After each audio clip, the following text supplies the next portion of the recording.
Any survivalist worth his or her salt would view self-defense as a very important skill that they need to master. You could be an expert at storing water and food, and your bug-out bag could be all ready to go. But if two hoodlums break into your home and injure or kill you just to take whatever you've got, all your efforts would be for nothing.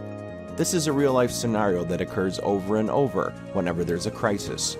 When people get desperate for food and supplies, they'll do whatever it takes to look out for themselves. That includes stealing or even killing to get what they want.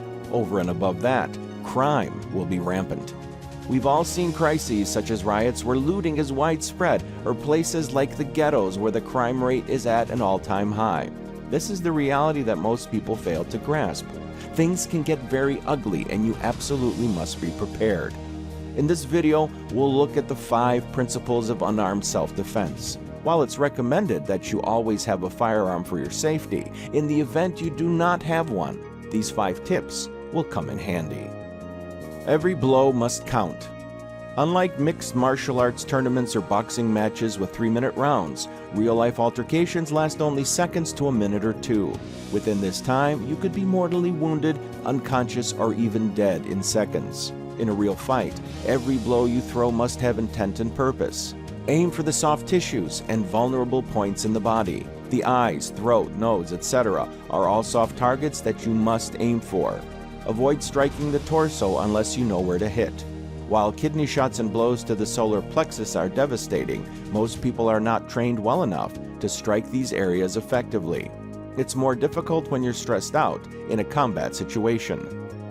The best defense is an offense. Some martial arts like Aikido focus on wrist locks and other complicated techniques, where you need to block followed by a strike. You're better off learning an art like Kali or Krav Maga, where a defense is just as damaging as an offense. For example, if you learned Kali, your response to someone throwing a fist will be to smash it with your elbow in defense. So, not only are you protecting your face, but the hard point of your elbow may break your opponent's fist. This is efficiency at its finest.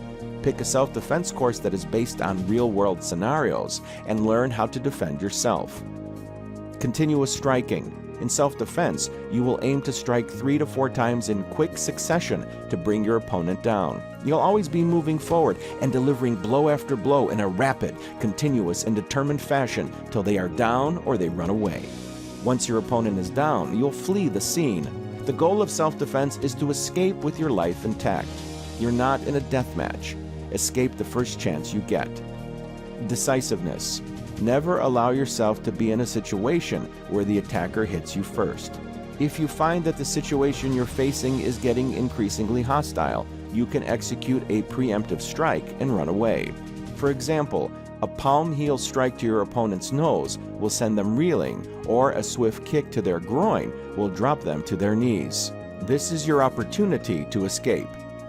Practice, practice, and more practice. The key to reacting instinctively is repeated practice.